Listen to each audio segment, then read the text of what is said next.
So I'm all packed for the weekend, making sure I bring this and this.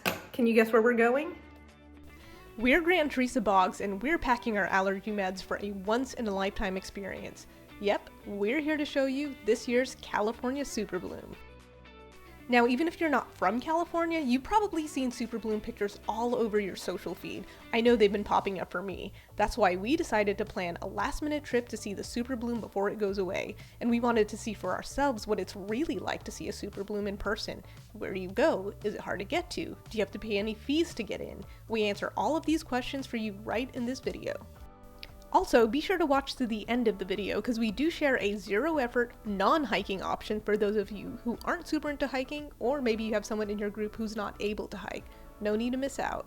But first, what is a super bloom? A super bloom is a rare natural phenomenon in which conditions are just right for an above normal number of wildflowers to bloom at the same time. And this year's super bloom is something out of this world. Literally, they can actually see the super bloom from space. So how did we get a super bloom this year? Well, a lot of factors aligned in just the right way, including a really wet winter, and now plenty of sunshine. In fact, check out this really cool comparison. This is from the NASA website. It compares satellite images from different years. Here's April 2021 versus now. Look how green California is. You can even see all the snow that's still up in the Sierras. All of this adds up to a super bloom we knew we couldn't miss, so we jumped in the car and headed south to the city of Paso Robles on the Central Coast. It's a great place to use as a home base for seeing the super bloom if you're coming from Northern California. Okay, so we're on our way to Paso Robles. We're about 4.5 hours into our road trip, and we're about 20 minutes away from grabbing some pizza and hunkering into our RV for the evening. It's an RV that I found on Hip Camp, and it's ours for the weekend, so I'm excited to see what it looks like.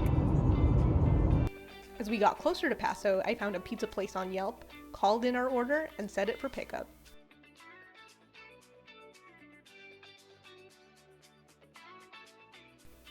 It was ready just in time. Next, we checked into our accommodations for the night.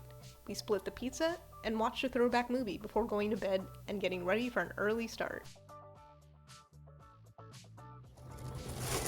At 7 in the morning, we headed to downtown Paso for a quick coffee and a bite to eat, and we were on our way to Carrizo National Plain. It's one of the best places to see the super bloom this year. The drive from Paso down to Carrizo is about an hour and 20 minutes, which isn't far at all, but the landscape and topography are pretty distinct. As you drive through Paso, you'll see beautiful vineyards, rustic farms, and as you get closer to Carrizo, the only farms you're going to see are solar farms. This is, after all, a desert-like grassland, but one that's teeming with life. Luckily, there's no fee to get into Carrizo National Monument. In doing our research, we got a tip from fellow YouTuber Lopez Explora to check out the Wallace Creek Trail, so that's where we started our journey.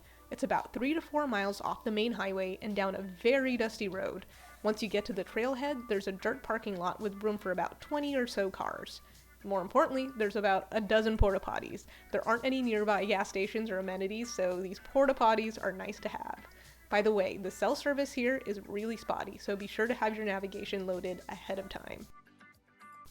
Here's what you need to know about the Wallace Creek Trail. It's 1.7 miles out and back. It's a pretty easy trail with only about a 200-foot elevation gain. When you hike the Wallace Creek Trail, you'll actually be hiking along the San Andreas Fault.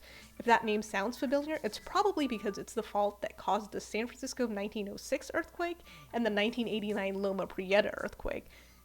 It's also the name of that movie with the rock. Speaking of rocks, you'll see plenty of them on this trail. Be sure to wear closed-toed shoes with some good tread on them. Also, remember to wear sunscreen and bring enough water. Even though it's a pretty short hike, there's not a single stick of shade. Yep, no trees, so it gets plenty warm out there. Get an early morning start if you can. Here's another tip. If you're using the AllTrails app, Wallace Creek Trail ends at a certain point on the map, but there's about half a mile of additional trail, so you could keep going like we did and get a little bit closer to the mountains. That part of the trail, though, is less traveled, so the wildflowers and weeds are much more overgrown on that part of the trail. I highly recommend wearing long pants. There's a lot of prickly foxtails out there that can scratch up your legs if they're not covered. Okay, so we are now like waist deep, well at least I am, in these flowers. So we're gonna keep going. Even with the scratchy weeds, I do recommend you keep going if you can. You'll get to see some amazing views. Check this out.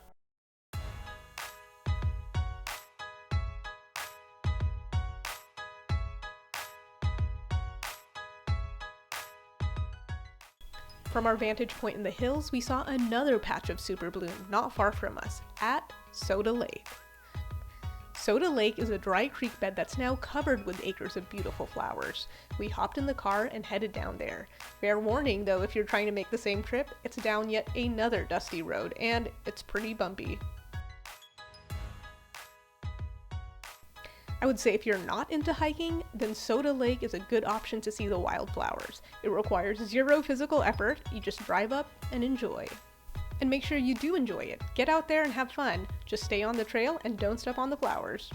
And as I thank my lucky stars for modern allergy medicine, I hope you enjoyed our video on what it's really like to see a super bloom. If you did, please like and subscribe.